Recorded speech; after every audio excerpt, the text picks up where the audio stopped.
โอ้หลงทางมาแต่พูเขาตัวนั้นเนาะ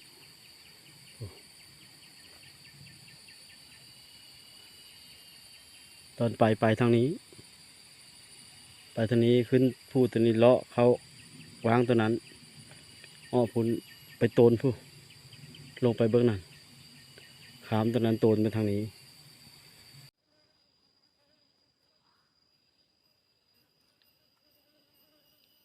ลงเลยพี่น้องเลยลงปลาเลยลงปลาลงเก่าเลยเดี๋ยวนี้ยังไม่จักมุมจะจักอยู่มุมเลยเดินทางมาลัดมาแต่ผู้โอ้ยตรงนี้เนาะลัดมาแต่พุ่นลัดมาแต่ผู้น้อยนั้นแหละเดี๋ยวนี้แหละหลกเลยไม่จักจุดว่าสีลงทางเลยเนาะยังคิดอยู่ว่าต้องได้นำห้วยตัวนี้เนาะนำห้วยตัวนี้เอาไปยากว่ายากกับห้วยนี่มันต้องลงใส่เซ่เนาะวันไหนวันหนึ่งที่จุดของบ้านเพราะว่าจื้อมุมของบ้านมันอยู่ทางนั้นเนาะอยู่ทางนี้อยู่ทางนี้น้ำตัวนี้มันน่าจะลงใส่ห้วยอยู่เซกอกตัวนี้เนาะน่าจะว่าประมาณนั้นนำลงเบิ้งมันสีขนาดอยู่บ่มันสีฮอตจุดอยู่บ่ว่าตอนนี้ก็บ่ายสองเลย3 โมง3 โมงยังไปเบิ้งน้ำกันไป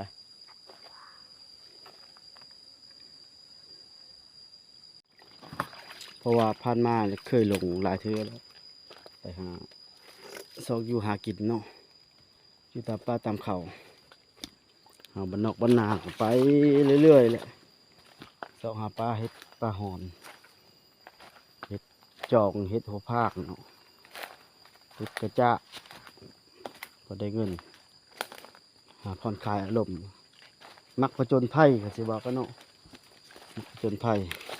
มักเดินป่าเดินเขาสำรวจพื้นที่ เดินทางมาแต่ผู้ฟ้านั้นผู้มาแต่ผู้ลาดลงมาหาห้วย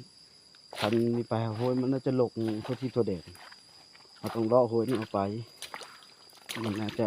เห็นจุดเดินทางน่าจะมีคนมาอยู่แถวนี้เนาะน่าจะเห็นทางคนมาผู้ขึ้นผู้แล้วลงจุดต้องได้ลงห้วยเนาะอันนี้มีลงห้วยน่าจะลงไปนะเรื่อยๆเฮ็ดให้ร่างกายเขาอ่อนเพลียเมื่อยางเราต้องหาห้วยลงมาเพื่อความปลอดภัยเลาะห้วยลงไปมันจะไหลลงไปจุดถึกจุดบ้านใดบ้านหนึ่งหลังจากเดินมาได้200-300 เมตรมันมีห้วยตัวหนึ่ง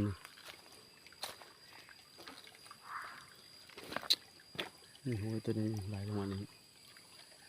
น่าจะเป็น2 แง่เนาะมันจะมาสุ่มซะตัวนี้ห้วยตัวนี้อ๋อเป็นนี่พี่น้องนี่ต้น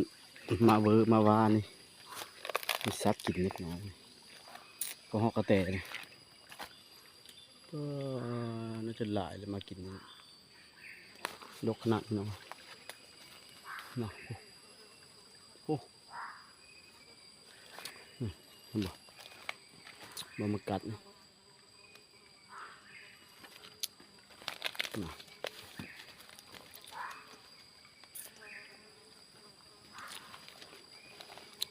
สัตว์กินได้คนก็กินได้คือกันเนาะ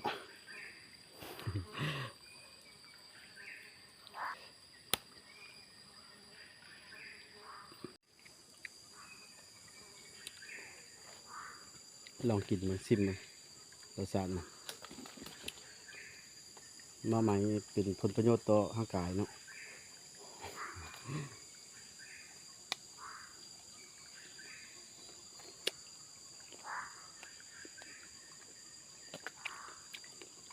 แซ่บ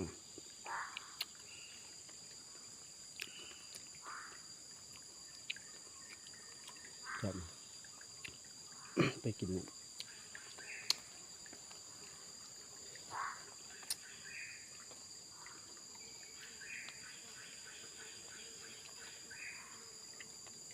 ยุ่งกับหลายหลาย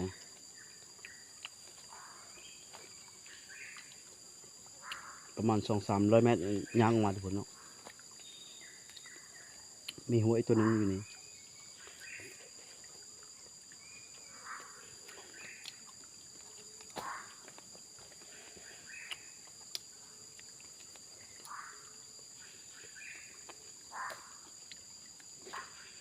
ในของมันทางในมันจะเป็นแบบนี้เนาะ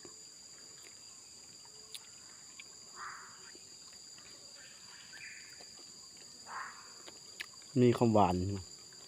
หอมหวานมาน้อยๆมันนี่ไปกินซบได้พี่น้องทุกคนนี่กินซบได้หมาเนี่ยตัวน้อยๆนี่รับซีนรับปลากินชมมดแดงชมมดแดงต่ำปนกันกินคักขอบใจเด้อต้นมะวาเด้อไปกลับก่อนมานี่ทางออกก่อนหลังจากเดินทางมาได้ระยะประมาณ1 กิโลเมตรเนาะจะมาดกวันนี้มาฮอดจุดที่เคยมาเนาะชื่อแล้วนี่ชื่อแล้วพี่น้องมีลงแล้ววันนี้นี่คือห้วยมะเวอเนาะเดินทางแต่พี่ออกไปประมาณ2 กิโลเมตรเนาะเดินทางแต่พี่ไปประมาณ2 กิโลเมตรน่าจะประมาณ6 โมงแรงฮอนเฮือนเนาะฮอนบานนี่ต้นกกกูเนาะต้นกูพงมากูพี่น้องพงมาอันนี้มันซุกเลยเห็นแต่กระเหาะกระแตมากินลายเดียวหยาบอยู่ผูหลายๆสัตว์มีฮอดกระแดงมีฮอดลีกมาฟ้อนระวงเกี้ยวกันอยู่นี่หลายพึ่งสกสาวสิ่งธรรมชาติดีพี่น้องเย็นสบายสมองเอาป่าเนาะมีมองน้ำ2-3 ด่านพอได้ปลาเมื่อไปกิน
ปลาซิวขาว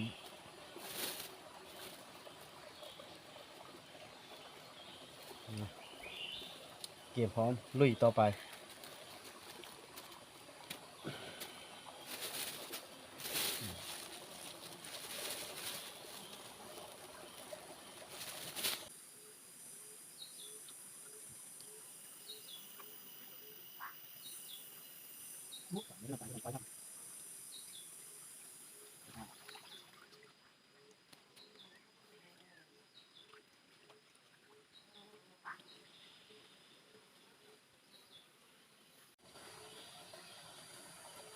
มันคำเลยเนาะเดี๋ยวเราจะไปลุยต่อไปเนาะลุยนั่นแหละไปมองหาละเมือเลยธรรมชาติพี่น้องโอ้เห็นแต่ลิงเห็นแต่ค้าง นกหนูปูปีกห้องแซวแซวอยู่เสียงน้ำตกตาดต้องแรงต้องแรงโอ้ยอ่อนสอนพี่น้องเอ้ย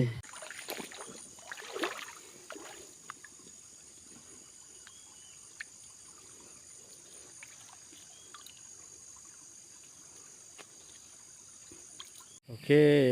ฮอดปลายทางเรียบร้อยโอ้หลงทางมาแต่พูเขาตัวนั้นเนาะ